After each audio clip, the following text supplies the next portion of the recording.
Hello everyone, I am Gurmeet Singh and you are watching my YouTube channel Dreamland Education।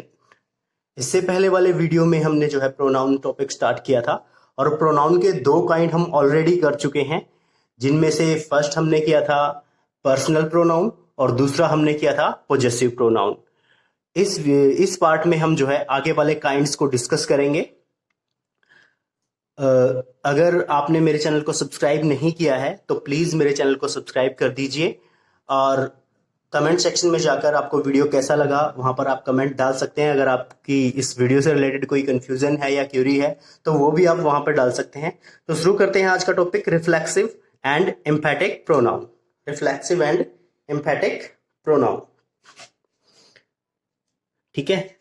अब ये दोनों इकट्ठे किस लिए लिखे गए हैं पहले मैं ये बता देता हूं, आपको ये क्लियर कर देता हूं कि दोनों इकट्ठे क्यों हैं, क्योंकि वन बाय वन कर रहे हैं हम। तो ये दोनों इकट्ठे क्यों हैं?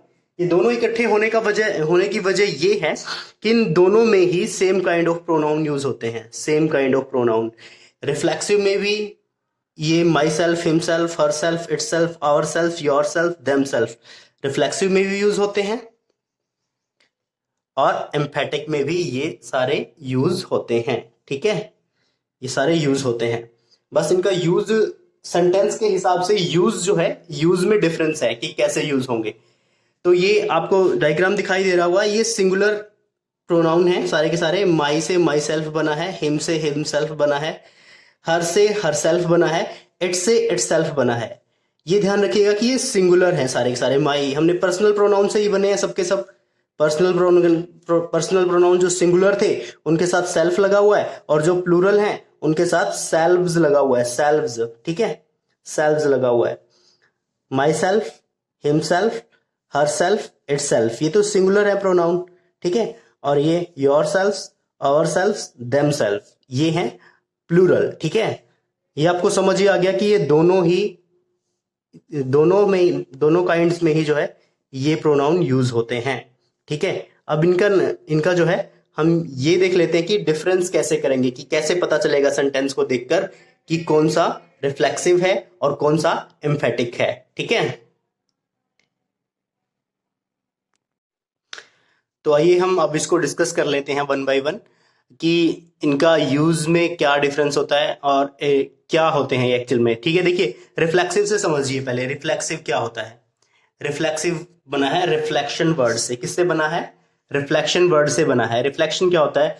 जब कोई चीज डायरेक्टली जाती है किसी चीज के पास और उसके साथ टकराती है तो वो वापस हो जाती है, उसे रिफ्लेक्शन कहते हैं। जैसे हम शीशे में देखते हैं तो हमारा ही प्रतिबिंब हमें दिखाई देता है, हमारी तस्वीर हमें दिखाई देती है, हमारी खुद की तस्वीर, तो इसे रिफ्लेक्शन कहते हैं। यानी कि जब कोई एक्शन करेगा, कोई डूअर है, कोई भी चीज करेगा तो वो उसका असर वापस उसके ऊपर आ जाएगा। क्या आ जाएगा? वापस उसके ऊपर आ जाए, उसी के काम का असर। अब वो खुद के ऊपर ही क्या कर रही है? गुमान कर रही है, गर्व कर रही है, अपने ऊपर ही गुमान कर। एक तो हमें दूसरों के ऊपर होता है, एक हमें खुद के ऊपर, यानी कि उसके किए हुए काम का असर उसी के ऊपर है। सी हर सेल्फ, ठीक है। दूसरी बात, दूसरा सेंटेंस देखिए, ही बेक्ड केक हिमसेल्फ, ठीक है। अब बेक किया, उसने काम क्या किया? केक बनाया। केक बनाया, खुद से बनाया, उसी के काम का असर किसके ऊपर है? उसके ऊपर है, ठीक है। ही बेक केक हिमसेल्फ, उसने अपने आप के लिए या अपने आप जो है केक बनाया, खुद से केक बनाया, ठीक है। I wrote this poem my self, ठीक है। माई सेल्फ, ये जो पोएम है ये मैंने खुद से लिखी है, ठीक है, खुद से लिखी है, अपने आप से। तो एक्शन का असर खुद के ऊपर ही जा रहा है, ठीक है। You can manage to save yourself, ठीक है, तुम अपने आप को बचा पाए, खुद को बचा पाए, ठीक है। तो इसका भी खुद के ऊपर जैसे सेंस आ गई।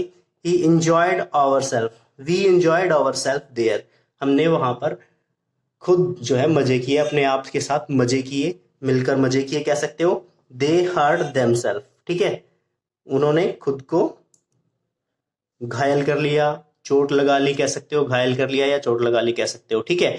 अब ये थे, ठीक है। अब इनको देख लेते हैं कि इनमें तो रिफ्लेक्सिव है। अब एम्फेटिक क्या होता है? एम्फेटिक होता है कि किसी चीज के ऊपर जोर देना, स्ट्रेस देना।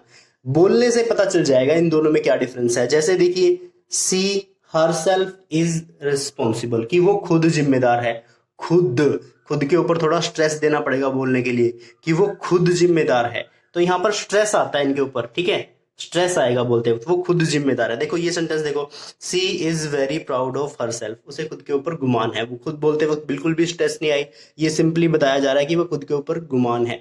लेकिन यहाँ पर देखिए वो खुद जिम्मेदार है, कोई एटीट्यूड के साथ कह रहा है ये बात, खुद जिम्मेदार है।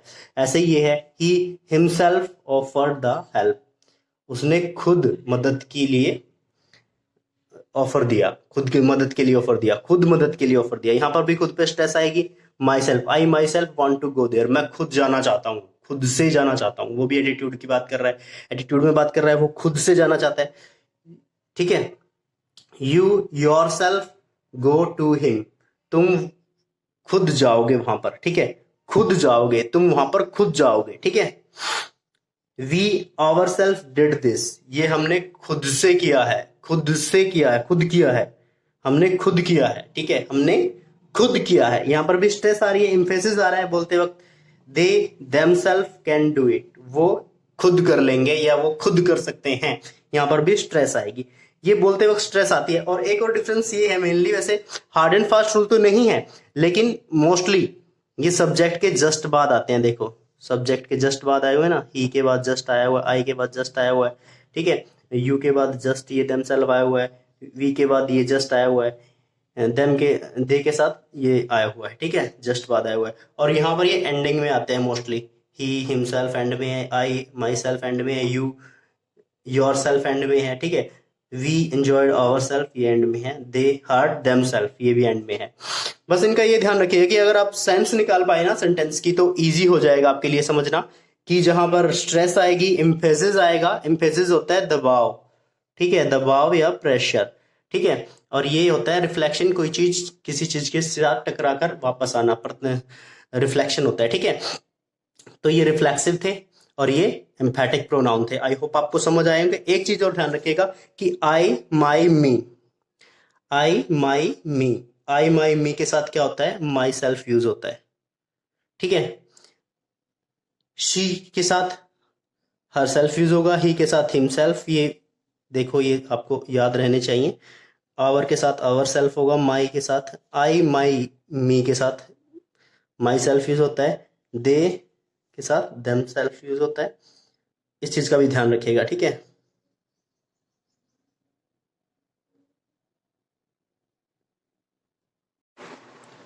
तो आइए अब इनको डिस्कस कर लेते हैं,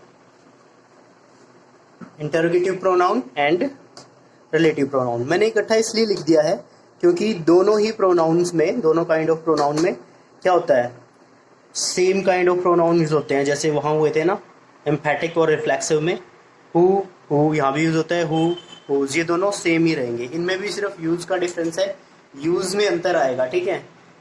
अब तो आप याद रखना कि दोनों ही एक ही टाइप के प्रोनाउन दोनों में यूज होते हैं, ठीक है। अब डिस्कस करते हैं। तो यहाँ पे आपको रेड कलर में दो चीजें दिखाई दे रही हैं, एक तो ये वर्ड्स और दूसरा साइन ऑफ इंटेरोगेशन। तो इंटेरोगेटिव प्रोनाउन जो है, इंटेरोगेशन वर्ड्स यूज होते हैं उसमें, इंटेरोगेटिव वर्ड्स यूज होते हैं, जैसे हु, हुज, हुम, व्हाट, विच। ये है इंटेरोगेटिव प्रोनाउन जो इंटेरोगेट करने के लिए यूज होते हैं, किसी चीज के बारे में पूछताछ करने के लिए यूज होते हैं, ठीक है, पूछने के लिए यूज हो सकते हैं। ये कहते हो हु स्टूड फर्स्ट, भाई फर्स्ट कौन आया, हु स्टूड फर्स्ट, फर्स्ट कौन आया, तो यहाँ पे ये इंटेरोगेटिव हो गया, ठीक है। Whose house is this, whose house, ये घर किसका है, ठीक है। अब किसी आदमियों का, वही बात है ना, नाउन की जगह यूज होते हैं प्रोनाउन, हु। अभी हु का जवाब क्या आएगा, हु स्टूड फर्स्ट, किसी का नाम लिया जाएगा। हुज हाउस इज दैट, ये भी किसी का नाम लिया जाएगा, उसकी जगह हुज आया है, इनकी आंसर में रिप्लेस किस नाउन हो जाएगी, ठीक है। तो whom do you want to meet, किससे मिलना चाहते हो, डेफिनेटली नाम बताना पड़ेगा, तो whom आ गया, ये इंटेरोगेटिव हो गया।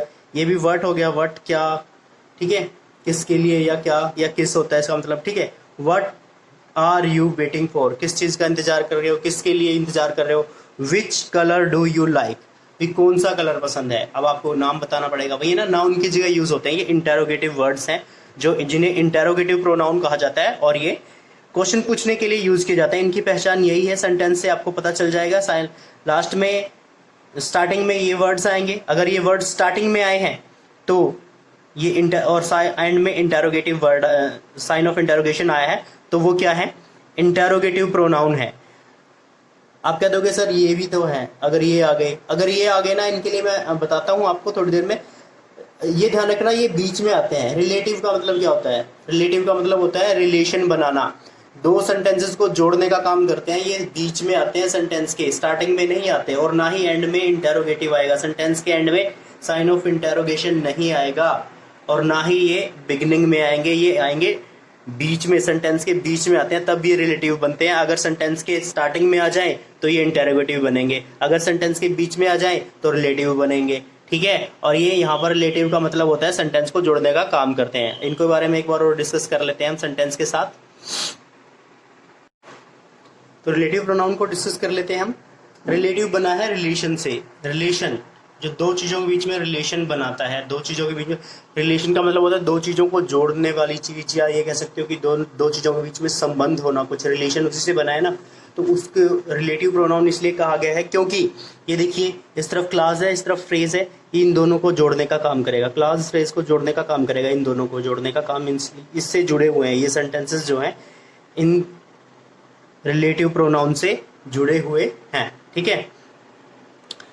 इंटेरोगेटिव प्रोनाउन मैंने आपको बताया था कि स्टार्टिंग में यही वर्ड स्टार्टिंग में आ जाते हैं, यही वर्ड स्टार्टिंग में आ जाते हैं, और साथ लास्ट में क्या होता है, साइन ऑफ इंटेरोगेशन होता है। लेकिन यहाँ पर देख लो ये सबके सब बीच में आए हुए हैं और लास्ट में फुल स्टॉप है, ठीक है। ये एक सेंटेंस बनाते हैं जोड़ के, एक क्लास को और फ्रेज को जोड़ के क्या बनाते हैं, सेंटेंस बनाते हैं, ठीक है। पूरा सेंटेंस बनाते हैं दोनों को जोड़ के, इसीलिए इनको रिलेटिव कहा जाता है, दोनों के बीच में रिलेशन बनाते हैं। समझ आ गया। तो ये सेंटेंस पढ़ लेते हैं। He is the same boy, ये वही लड़का है। अब बताना पड़ेगा ना कौन सा लड़का है। हु वॉन द रेस, जिसने रेस को जीता था। This is the gift that I bought for you, ये वो गिफ्ट है। कौन सी गिफ्ट है ये बताना पड़ेगा, तो ये रिलेटिव से जोड़कर बताना पड़ेगा। That I bought for you, जो मैंने तुम्हारे लिए खरीदी है, ठीक है। सी इज द गर्ल, ये वह लड़की है। Whose bag has lost, जिसका बैग गुम हो गया था, ठीक है। कौन सी लड़की है भाई, जिसका बैग गुम हो गया था। Here is the book which you gave me, ये रही वो बुक जो तुमने मुझे दी थी, ठीक है। He is the man about whom I was talking, he is the man about whom I was talking, ये वही आदमी है जिसके बारे में मैं बात कर रहा था, ठीक है। Just do what I told you, वही करो जो मैंने तुम्हें करने के लिए कहा है। Just do what I told you, वही करो जो मैंने तुमने करने के लिए कहा था। देखो अगर ये वर्ड स्टार्टिंग में आ जाए ना तो इनका मतलब क्या होगा, हु का क्या होगा। लेकिन अगर ये बीच में आते हैं तो जो, जिसने बन जाएगा। दैट होता ही नहीं इंटेरोगेटिव में, सिर्फ ये रिलेटिव में होता है हुज। वैसे तो किसका होता है, किसका, किसकी, किसके, अगर स्टार्टिंग में आए तो इंटेरोगेटिव हो गया, अगर बीच में आ गया तो जिसका, जिसकी, जिसके, जिसका बैग गुम हो गया था, ठीक है। विच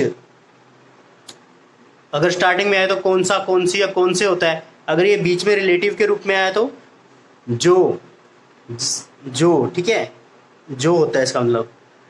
हुम, जिसे, अगर स्टार्टिंग में आ जाए तो किसे, अगर बीच में आ जाए तो इसका अर्थ होता है जिसे, ठीक है, जिसके बारे में, या फिर जिसे, जिसके बारे में, ठीक है, जिसके भी हो सकता है इसका मतलब। जस्ट डू, अगर ये स्टार्टिंग में आया तो इसका मतलब क्या होता है, क्या, क्या होता है इसका मतलब क्या।